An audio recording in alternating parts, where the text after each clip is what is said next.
नमस्कार दोस्तों, स्वागत है आपका आपके अपने YouTube channel the AQ traders में। दोस्तों, आज के वीडियो में हम USD INR का व्यू जानेंगे, देखेंगे डेटा रोलओवर में क्या हुआ, USD INR की आगे की चाल क्या हो सकती है।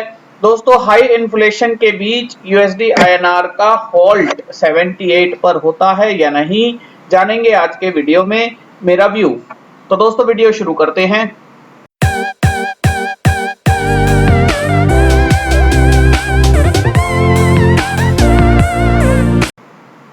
तो दोस्तों, ये सबसे पहले आप डॉलर इंडेक्स का चार्ट देखिए। डॉलर इंडेक्स के चार्ट में लास्ट वीक में जैसा कि जो तेजी थी 104 के ऊपर जो डॉलर इंडेक्स रुक रहा था, वहां से ये तेजी से नीचे की तरफ आया है।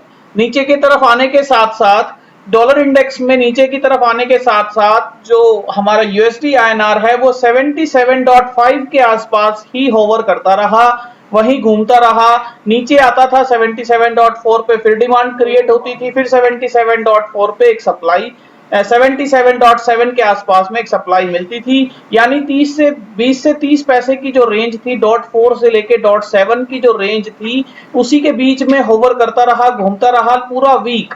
लास्ट पूरा वीक उसने यूएसडी आईएनआर ने वहां समय बिताया। तो दोस्तों, एक क्वेश्चन उठना लाजमी है कि इतनी डॉलर इंडेक्स के साथ इतना नीचे आने के बावजूद यूएसडी आईएनआर नीचे की तरफ क्यों नहीं आया? उसे तो 77 के नीचे आ जाना चाहिए था।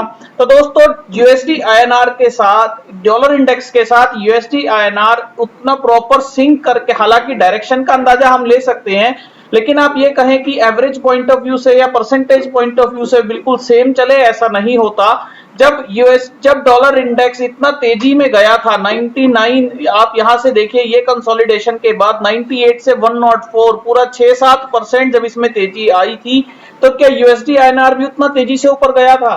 तो दोस्तों, उसका आंसर है नहीं। यूएसडी आईएनआर उतना तेजी से नहीं गया था, वहां हमें एक डाइवर्जेंस दिखा था। उसी तरह का डाइवर्जेंस यहां हमें देखने को मिलता है। जब ये करेक्ट हो रहा है तो उसके बावजूद भी यूएसडी आईएनआर उतना तेजी से करेक्ट नहीं हो रहा, उतना तेजी से नीचे की तरफ नहीं आ रहा। यहां ये अपनी एक डिमांड या अपनी एक रेंज को कंसोलिडेट करने में लगा हुआ है। तो दोस्तों, इसका एक सटीक आंसर सौरभ जोशी जी ने भी अपने ट्वीट में दिया था, और उन्होंने समझाने की कोशिश की थी कि डॉलर इंडेक्स बेशक DXY रुक गिर रहा है, लेकिन उसके बावजूद क्रूड ऑयल की वजह से और जो आकाशा एयरलाइंस की डील है उसकी वजह से भी, और FII का जो आउटफ्लो का प्रेशर है उसकी वजह से भी यूएसडी आईएनआर अभी प्रेशर में है। यूएसडी आईएनआर अभी रिएक्ट नहीं कर पा रहा, आईएनआर की मजबूती की तरफ, नीचे की तरफ नहीं आ पा रहा।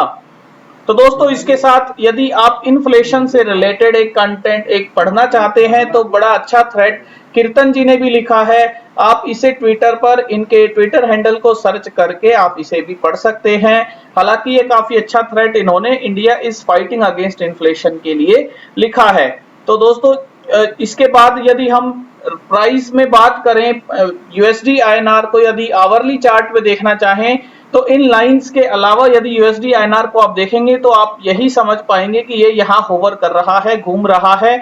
ये आवरली चार्ट है। ऊपर की तरफ हमने एक सप्लाई का जोन मार्क करने की कोशिश की है, नीचे की तरफ एक डिमांड का जोन मार्क करने की कोशिश की है।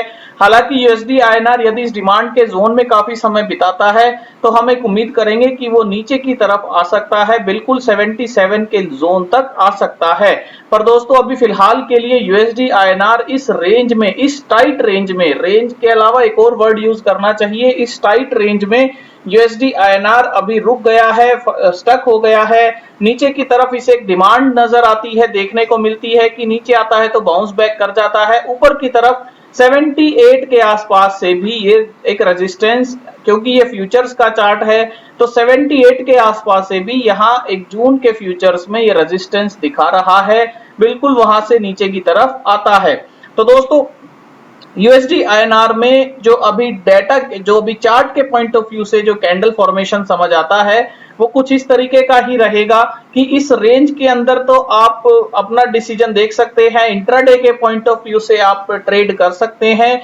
लेकिन ये रेंज अगर ब्रेक डाउन या ब्रेकआउट होती है तो आप एक डिसिसिव पोजीशन ले सकते हैं, ऐसा मेरा मानना है। एक बड़े टाइम फ्रेम पे एक बड़ा एसएल मानकर भी एक decisive position, directional position play कर सकते हैं, ऐसा हमें यहाँ चार्ट के पॉइंट से लगता है। तो दोस्तों इसके बाद यदि आप यूएसडी आईएनआर का रोल ओवर का डेटा देखेंगे, तो रोल ओवर के डेटा में इस बार जो नंबर, जिस नंबर से हमने ट्रेडिंग करना शुरू किया है, जून का कॉन्ट्रैक्ट 27 मई के दिन जो क्लोजिंग कॉन्ट्रैक्ट थे वो 39,45,000 दोस्तों, 39,45,000 के आसपास, यानी ऑलमोस्ट 40 लाख से हम ट्रेडिंग करना शुरू कर रहे हैं। तो दोस्तों 25 लाख से प्लस अगर ओपन इंटरेस्ट होता था तो हम एक उम्मीद मानते थे कि एक अच्छा इस महीने डायरेक्शनल मूव आएगा, लेकिन यहाँ तो अभी 35 लाख से प्लस जो ओपन इंटरेस्ट से ट्रेडिंग करना जो शुरू करते हैं वो एक न्यू नॉर्मल हो गया है दोस्तों। ऐसा लगता है ये एक न्यू नॉर्मल हो गया है। ये न्यू नॉर्मल एक वोलेटिलिटी का इंडिकेशन देता है कि यूएसडी आईएनआर उतना वीक, उतना टाइट रेंज में ट्रेड नहीं करेगा, इस महीने भी नहीं करेगा, क्योंकि जो ये न्यू नॉर्मल है ये वोलेटिलिटी का ही इंडिकेशन है। जितने ज्यादा ओपन इंटरेस्ट से हम ट्रेड करना शुरू कर रहे हैं उतना ही ज्यादा वोलेटिलिटी को हम मेजर कर सकते हैं, उतना ही ज्यादा इसमें वोलेटाइल मूव्स हमें देखने को मिल सकते हैं। तो दोस्तों इसके बाद यदि डेटा देखना चाहें यूएसडी आईएनआर का, जून का डेटा देखना चाहें, तो जून के डेटा में अभी जो रेंज है वो 77.9 और 77.78 लास्ट ट्रेडिंग सेशन, और जो ऑप्शंस का डेटा है, ऑप्शंस के डेटा में भी आप देखेंगे तो 78 पर आपको 2 लाख का ओपन इंटरेस्ट मिल रहा है, वेल एंड गुड, जो एक रेजिस्टेंस हमें दिखाता है।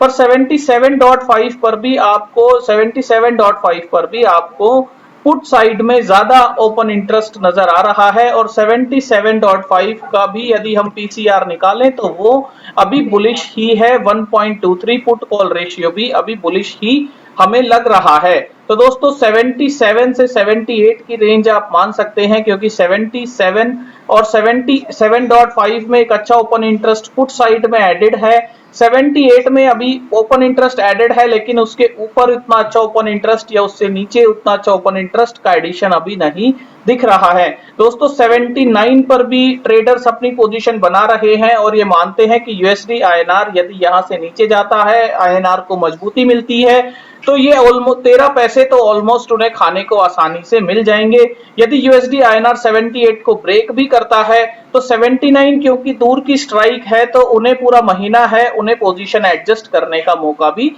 मिल जाएगा। तो या तो 13 पैसे यूं ही मिल जाए बिना एडजस्टमेंट के, या थोड़ा बहुत एडजस्टमेंट करके वो कोस्ट टू कोस्ट भी निकल पाएंगे, क्योंकि ये दूर की स्ट्राइक है, वोलेटिलिटी की वजह से इसमें अच्छा प्रीमियम अभी देखने को मिल रहा है। तो दोस्तों यहाँ पर 78 का रेजिस्टेंस हमें बिल्कुल देखने को मिल रहा है, डेटा में भी दिख रहा है, पर आगे हमें देखना होगा कि यूएसडी आईएनआर किस तरीके से रिएक्ट करता है, क्योंकि 77.5 पर भी 2 लाख, 78 पर भी 2 लाख, तो ये अपने आप में एक टाइट रेंज कंसोलिडेशन का इंडिकेशन ऑप्शन की तरफ से भी आता है। अब एक लास्ट ट्रेडिंग सेशन में हमने अपने ट्विटर, टेलीग्राम पर भी एक शेयर किया था, एक स्ट्रेटजी डाली थी, ट्विटर पर भी एक स्ट्रेटजी डाली थी, जिसमें हमने जीरो प्रीमियम स्ट्रेटजी के पॉइंट ऑफ व्यू से हमने इसे ट्रेड किया था, जिसमें सामने से 78 की जो कॉल है उसे लॉन्ग किया था 3 लॉट्स, और 78.5 की कॉल 5 लॉट शॉर्ट की थी विद द प्रीमियम्स ये लिखे हैं।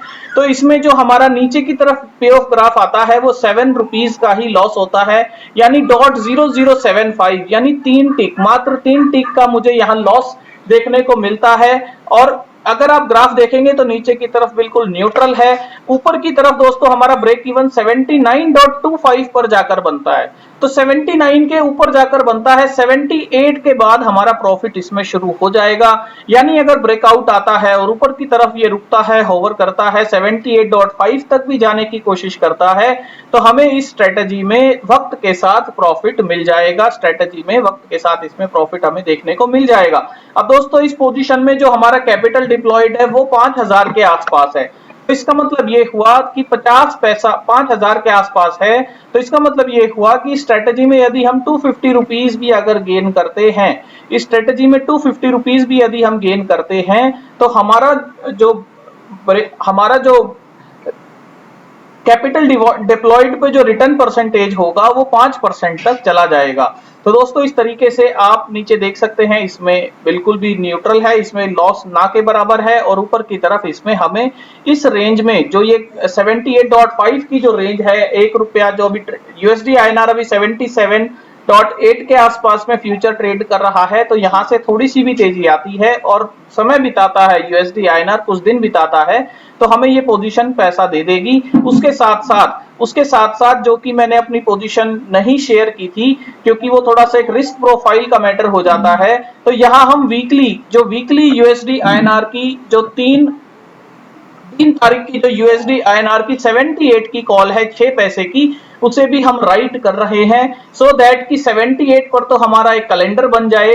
78 पर तो 6 पैसे की हमने राइट की और एक तरफ हमने लॉन्ग की, हमने 78 पे 6 पैसे की राइट की और मंथली लॉन्ग की, और ऊपर की तरफ हमने 78.5 ऑलरेडी शॉर्ट की हुई है। तो यदि ये ऊपर की तरफ आता भी है या 78 के आसपास रुकता है, तो हमें वीकली पॉइंट ऑफ व्यू से भी पैसे मिल जाएंगे। जो 6 पैसा हमने वहां शॉर्ट किया है एटलीस्ट वो तो हमें मिल ही जाएगा। तो दोस्तों इस तरीके से हमने अपनी स्ट्रेटेजी को प्लान किया है, क्योंकि ये केवल ये 2 पोजीशन रिस्क फ्री हैं, इसलिए मैंने ये 2 पोजीशन शेयर की थी, और उसमें उतना इन पोजीशंस में इतना आपको रिस्क भी नहीं नजर आएगा।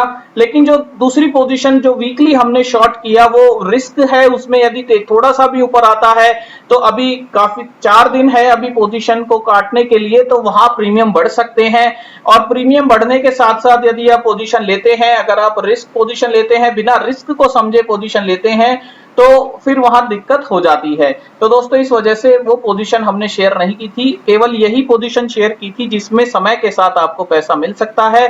हालांकि वीकली ऑप्शंस को आप राइट करके और छोटा छोटा पैसा भी वहां से निकालते हैं, तो आपकी मंथली पोजीशन का रिटर्न अपने आप कंपाउंड हो जाता है, अपने आप मल्टीप्लाई हो जाता है। तो दोस्तों इस वीडियो में हम इतना ही आपको बताना चाह रहे थे, जिसमें यूएसडी आईएनआर अभी टाइट रेंज में ट्रेड कर रहा है। हालांकि फ्यूचर्स का डेटा बताता है कि ये रेंज ज्यादा दिन तक नहीं रहेगी, या तो ऊपर या नीचे की तरफ यूएसडी आईएनआर को कम से कम 1 रुपए का मूव तो हमें देखने को इस महीने भी मिलना चाहिए। Thank you friends.